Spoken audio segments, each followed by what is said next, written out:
Hey guys, welcome to this next lesson in which we're going to work with tools such as the pen tool and the curvature tool. The first thing I'm going to do is adjust the artboard so you can see how I have it. It's an artboard in a simple square format. We're not going to do much with it. I'll choose the pen tool manually, or we could just hit P. Okay, I'm going to explain it a little bit. It's a tool that generates Anchorage points from scratch. So it allows us to create figures from scratch. To use it, what you have to do is select the surface on the artboard. Without clicking, you can advance freely throughout this space.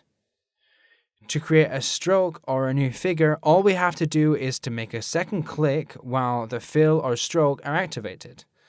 Let's move on to how to make a curve. It's a bit more complicated. You first have to click, and then a second click, and then you'll have to drag the mouse without letting go of the button. Okay, so continue that way until you create a perfect curve. I've just tried to make an ellipse, but it's a little more complicated than what it looks when there's a tool already designed for that specific task. This tool is for creating irregular shapes that can't be made easily with those already generated by the program. Just like with the other shapes, if you were to use the direct selection tool, we can easily edit the shapes we have just made with the pen with the nodes. I'm going to leave our pen on a black and simple stroke, and I'm going to explain how to change that guideline that appears when using the pen. For this, we're going to go to the layers to double click, and looking at this tab, we can see a lot of colors. Depending on the one we choose, the guideline of our pen will be different. You can see now that our line is like of a dark tone, like a dark red tone, okay? But we can change it in this window whenever we want.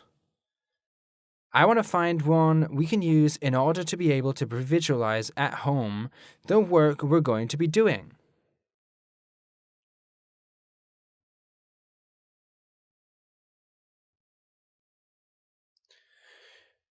Maybe pink is probably the best one to work with because it's punk rock.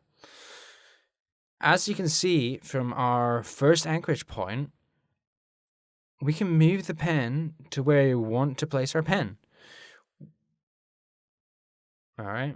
With a second click, there we have our line. I'm going to repeat this to generate a small curve. Second click, and drag. There's a series of controllers that are going to appear when we drag, those small lines that appear when stretching the point. These are going to be used to determine the length of the curve that we're going to make that is previewed in the pink tone that we chose, and the distance in relation to the point. Everything depends on whether we bring it in or out, or if we leave it in the same position, which would generate a straight line. As you can see, the controller is still active. For this, we can see the next curve that we'll make if we click again with the pen.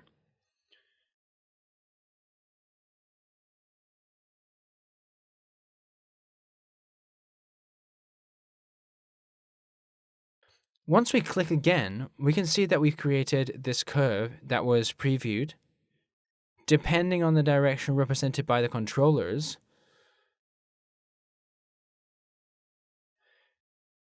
in the case that we want to change it, the controller, we would just have to click with direct selection with the A shortcut if we wanted to use that.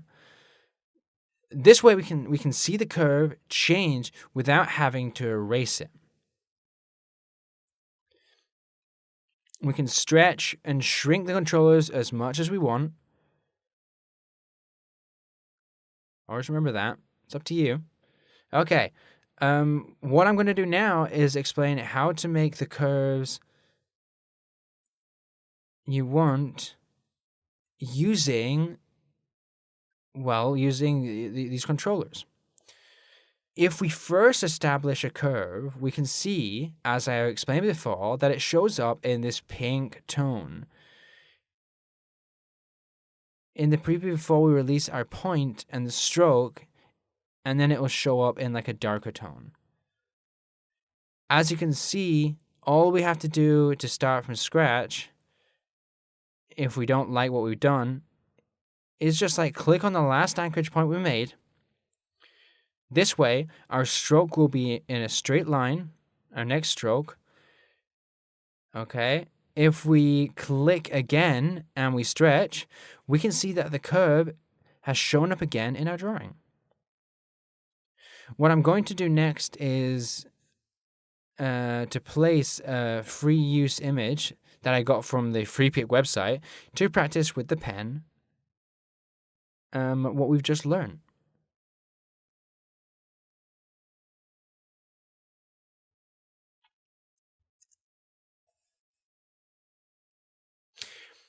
The first thing we're going to do, as well as fitting it into our artboard, is to embed it so there's no danger of losing it if I work with another computer.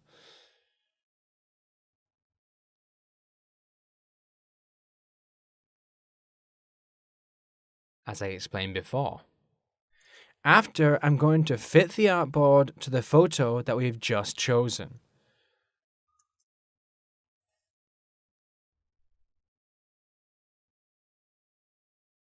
Remember that you can stretch, duplicate, erase it. It all depends on what you want to do.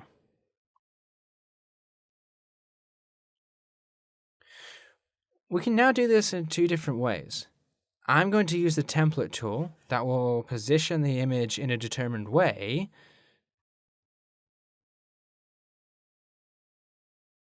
so that you can work well with it. But you can also just adjust the opacity and block the layer.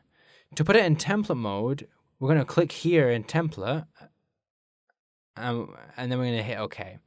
We can choose the level of opacity that we want so we can reduce our image. I'm going to reduce it a little bit, and I'm going to hit OK. You can see how automatically we've blocked the opacity and it's come down to where I wanted it to be. We're going to create a new layer. And in this layer, we're going to work with our pen. I'm going to name it Line Art. And I'm going to change the color to be able to preview the curves and the lines better.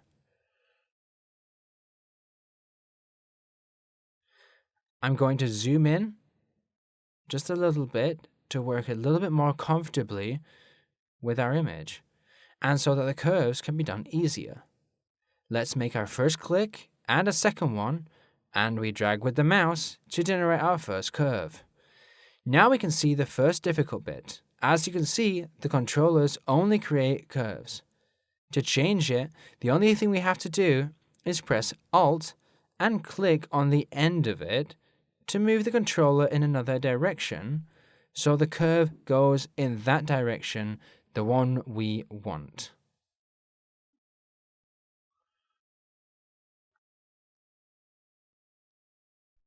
So, let's keep on stretching and adapting the controllers to the shapes of the image to create the outside figure from our photo reference.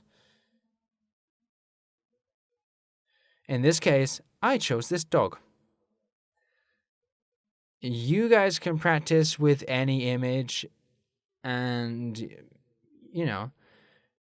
try to choose something that's curved to practice with, the pen. As I've said before, it's just a question of clicking, stretching, and depending on the length of our controller, what we're going to get is a curve with more or less distance. I'm going to continue repeating this process, so clicking and stretching until I get the curve to the shape of the animal's face. And, as you can see, well, this controller is kind of giving me a curve I don't really want this curve. I want to do something different to adapt it to the dog's jaw. I'm going to hit Alt to erase it, and with a second click, we're going to create a straight line. I'm going to fast forward this part here because I'm going to do the same thing to finish the animal's face and to explain why I've left that straight line right there and all that weird stuff, okay? Okay. Now it's all finished. If we hit A, we can see some new controllers. These small circles that I explained in earlier lessons are for editing the angle corners. If we stretch, remember that they flatten out or they get rounder. I want to use it precisely for that, to make a pretty precise curve. That's why I click on the node, I stretch, and I get the animal's shape. I'm going to add in some lines because it's not very visible. Okay, once we finish the face, I'm going to repeat this process so we have the curve making process quite clear. If we click, we stretch, and make a second click, while holding shift, we're going to get a perfect straight line. If we click, we stretch, and do a second click, while holding shift, we get to stretch the line to get a curve.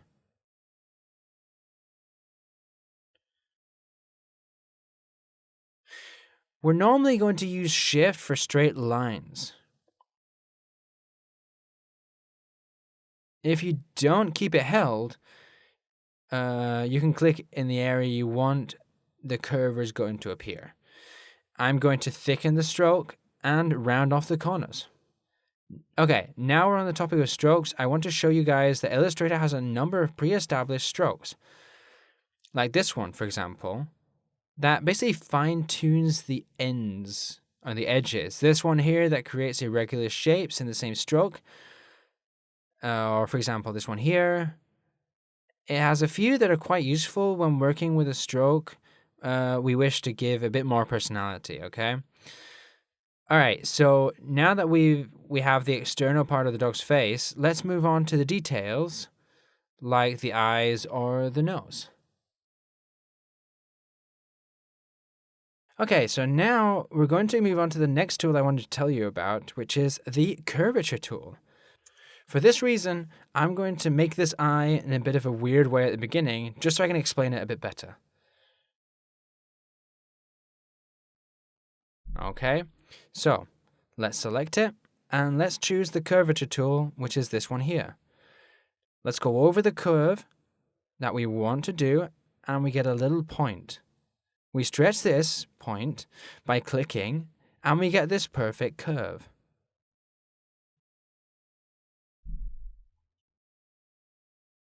And with this, we've created the dog's eye. And now we just have to modify it little by little to the shape that we want. In my opinion, the curvature is really, really useful, and it's really applicable to most of the things we're going to want to do. And when we want to make a curve without overcomplicating everything using the pen, we can also modify the curves depending on the position in which we find the controller. Okay, we're going to finish the dog's face using the pen as well. Click again. And then we'll click, generating another figure. That's a bit weird. But if we apply the curvature tool to it, well, we're going to get a curve, all right? Don't worry about it. Chill. We could just do this with the pen, but I want to make use of this new tool so that you're clear with it, because I'm explaining this tool right now. All right, so the only thing left to do is to adjust the anchorage points inside the lines to avoid seeing them outside of it, and so that we get like a clean illustration.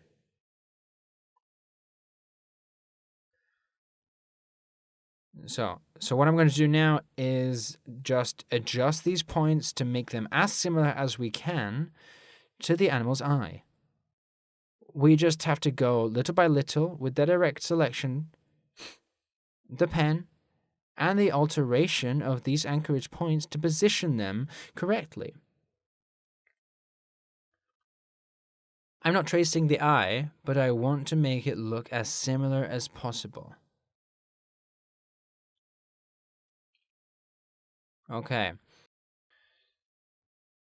I want to teach you guys like a trick that's using the reflection tool so that you don't have to repeat this eye again. Okay, I'm going to group up this new stroke, and what I'm going to do now is, after I select it, is to hit transform. I wasn't recording. Group up. Control G. See how these strokes components are joined? I'm going to put a ruler in the middle of the dog's face so that I have a reference from which to work off. Okay.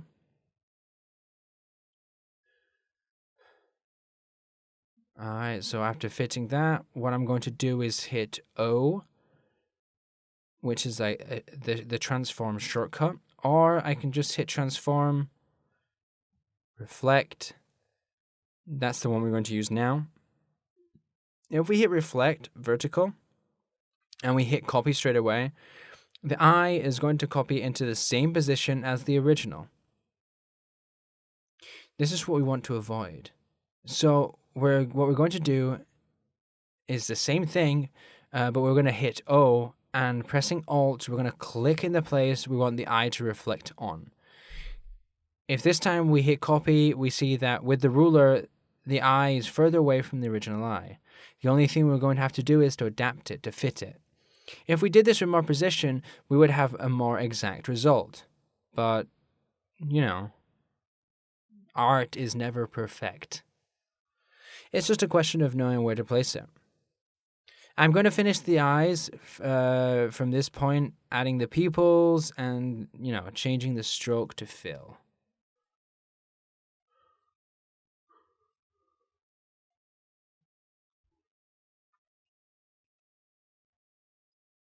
And then we have the dog's eyes. All we have to do is the rest: eyelids, eyebrows, and nose.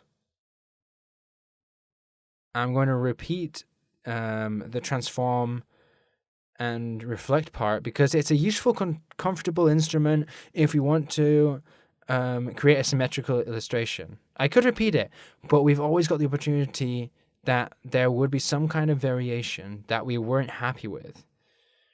No matter how much we edit this, it will not be the same, and if we're looking to get a symmetrical illustration, without a doubt, it's going to be better to just use that reflection tool.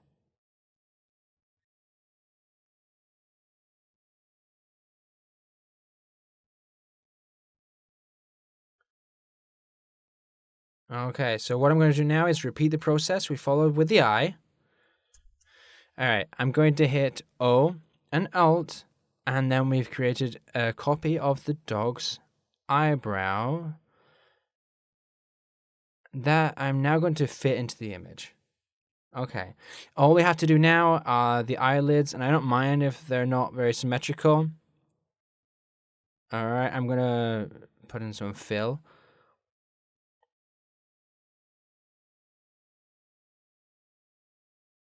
We don't have to use the black color if we want them to be the same. We can just hit I. That would be the eyedropper tool, and click on what we want to imitate. In this case, the stroke mode is going to come out in the same way.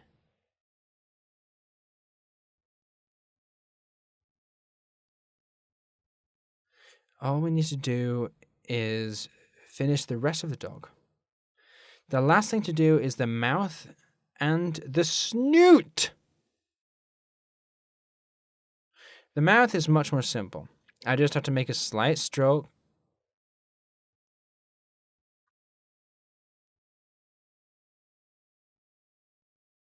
And they'd have it, really. See how that small white box lights up? That means that we've gone over an anchorage point. This could be the most complicated part because there are a lot of curves that are really small. If you need more precision, I recommend that you use the navigator or control plus. So you can zoom in on the image to make your strokes with just like a better quality and more precision. It might not be like the same result, but you can always repeat it as many times as you want until you're satisfied. Or take it as more of a kind of interpretation of what you're using as reference. It never needs to be exactly the same. Remember, this is your art, you're not copying a photograph.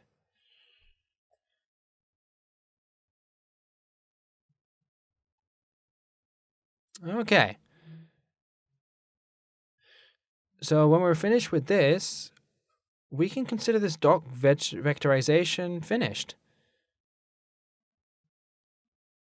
We just have to fit it a little more to adapt it to what we want to get. And okay, so what we have to keep in mind now is we've learned how to change curves, controllers, make straight lines using Alt on a curve on the main node, and to use the Curvature tool and the Transformation tool to create a symmetrical reflection.